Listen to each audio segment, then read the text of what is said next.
हमारे साथ दीपक उपाध्याय जी भी हैं, वरिष्ठ पत्रकार। दीपक जी, जो पर्दे में हैं, जो पर्दे में खुद को छुपाए हुए हैं, कयामत वही तो ढाए हुए हैं। रोज़ नए वीडियो फुटेज आ रहे हैं, रील्स का इंतजार है, बस नया वीडियो आ गया आज की हमको युवाओं को बचाना है, पंजाब के युवाओं को। अच्छा, फंसाया उन्हीं के केस के द्वारा फंसे हैं वो लोग।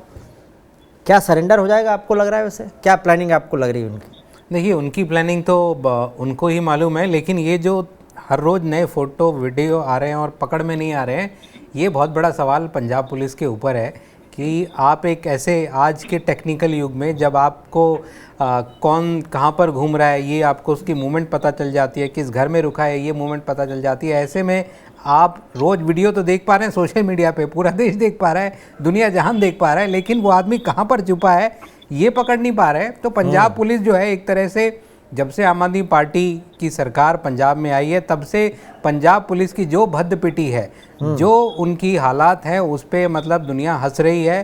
कभी तो उनके जो वो अकेली नहीं है ना, दफ्तर के ऊपर एजेंसीज, बाकी एजेंसीज भी लग गई हैं। आप ध्यान रखिए, वो कहा तो ये भी गया कि नेपाल में भी सिक्योरिटी टाइट कर दी गई, वहाँ भी फोटो वोटो लग गए सरोली बॉर्डर पे। नहीं, अगर वो बाहर होंगे, कहीं बाहर होंगे तो एजेंसी की जिम्मेदारी है, लेकिन जो स्टेट में कोई अपराधी है, स्टेट में मुकदमा दर्ज हुआ है, स्टेट पुलिस ने बाकी लोगों को पकड़ा है, तो जो उनका सरदार है, जो उस पूरे गिरोह का सरदार था, उसको आप नहीं पकड़ पा रहे हैं। लेकिन रोज़ वीडियो आप दिखा रहे हैं कि आज वो दिल्ली में सड़क पे चलते हुए दिखा, आज उसने बाल खुले हुए किए हुए थे, आज वो कोल्ड ड्रिंक पी रहा था, आज फलाना पी रहा था। तो ये कैसी पुलिस है जिसके एक सिक्योरिटी के दफ्तर के ऊपर रॉकेट लॉन्चर से हमला हो जाता है, आप कभी आपके थाने पर लोग आ जाते हैं और कहीं ऐसा तो नहीं कि ये मौजूदा गवर्नमेंट को चैलेंज करने के लिए, केवल राजनीतिक इशू बनाने के लिए किया जा रहा है? देखिए, ये चैलेंज अपने आप को कराया जा रहा है। ये चैलेंज कोई ऐसी एडमिनिस्ट्रेशन कोई नहीं होता पूरे देश में, पूरी दुनिया में, अगर एडमिनिस्ट्रेशन कुछ चाहे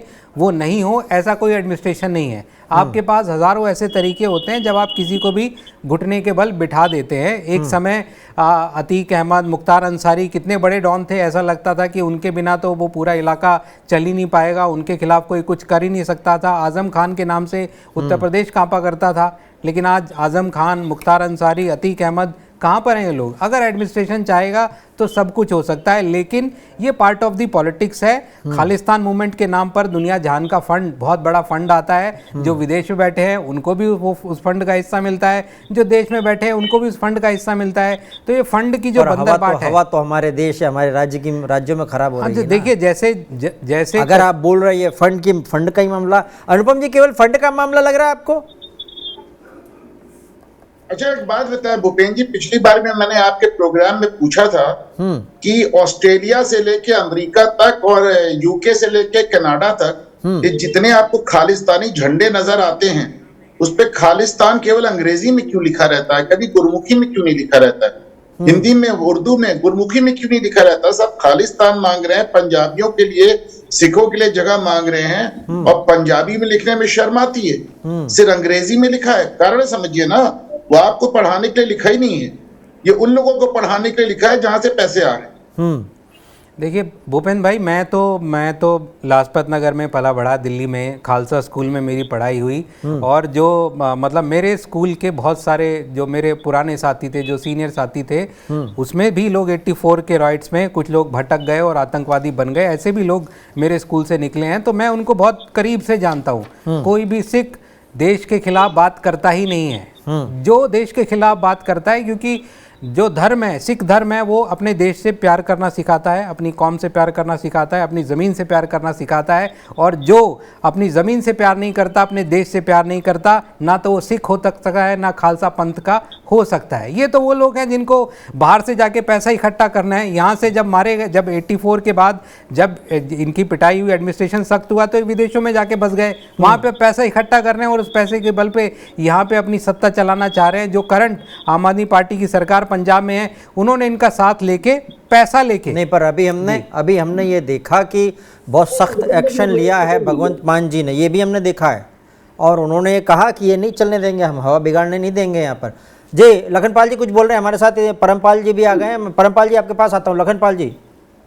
भूपेंद्र जी, मैं आप सभी से, जो हमारे लोग वरिष्ठ पत्रकार बैठे हैं, इनसे एक मैं सवाल करना चाहता हूँ। बार बार आप बोल रहे हैं खालिस्तान खालिस्तान, सिर्फ आप बोल रहे हैं कि वो इतने बुरे लोग, क्या बुरे लोग सिर्फ हमारे सिख कम्युनिटी में है, आपके हिंदू कम्युनिटी में नहीं है?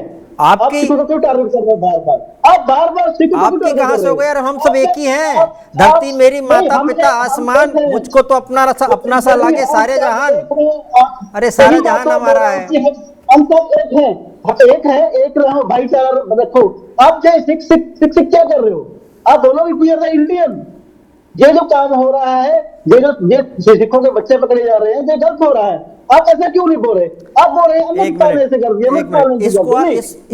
ये केवल सिख का मामला लग रहा है आपको?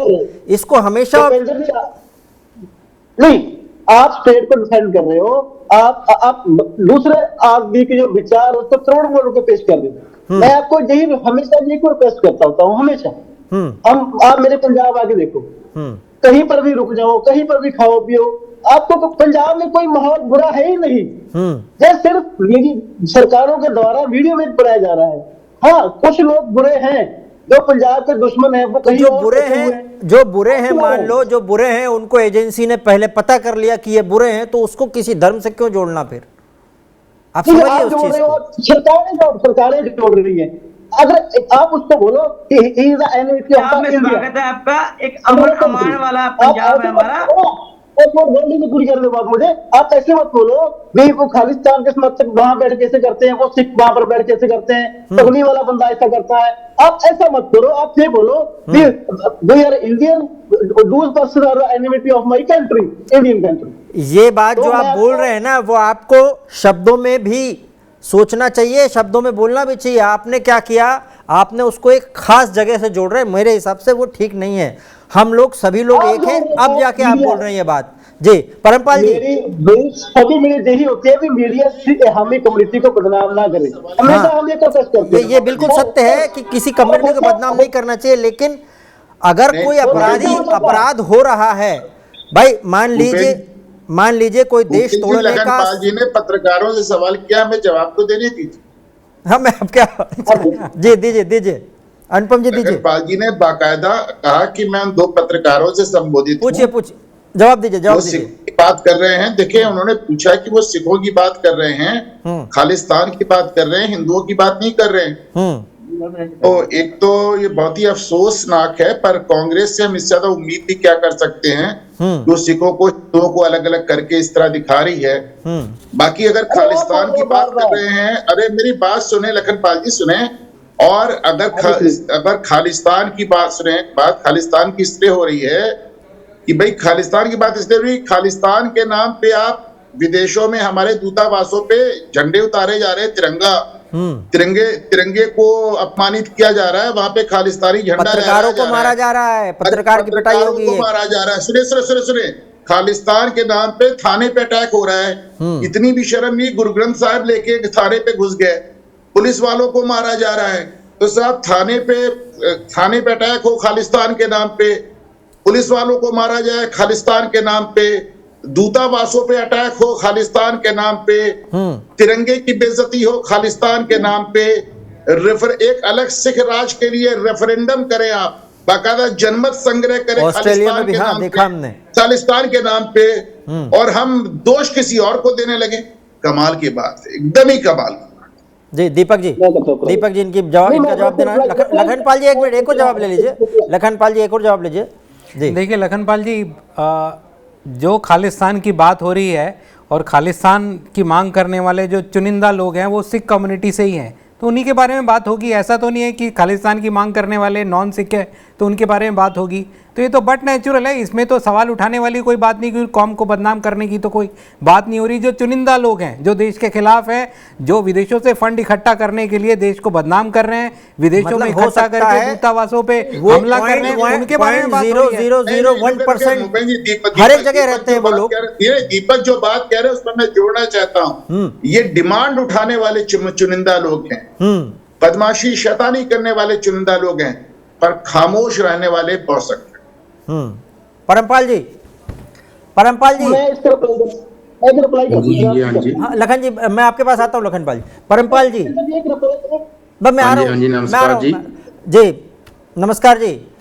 ये आज ऐसा लग रहा है कि सरेंडर हो जाएगा, ऐसी खबरें आ रही अभी तक।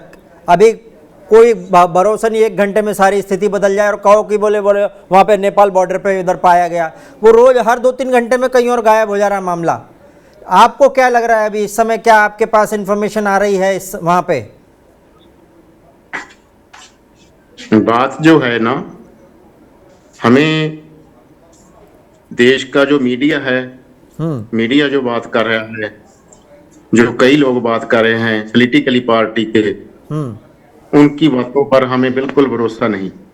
अमृतपाल सिंह 18 तारीख से जो कई चैनलों ने भी उसमें कहा भी गिरफ्तार हो गए हैं, कई चैनलों ने भी न्यूज दी, पर उसमें क्या हुआ, वो सरकार मानती नहीं भी हमने उनको गिरफ्तार किया है या हमने उससे अरेस्ट किया है।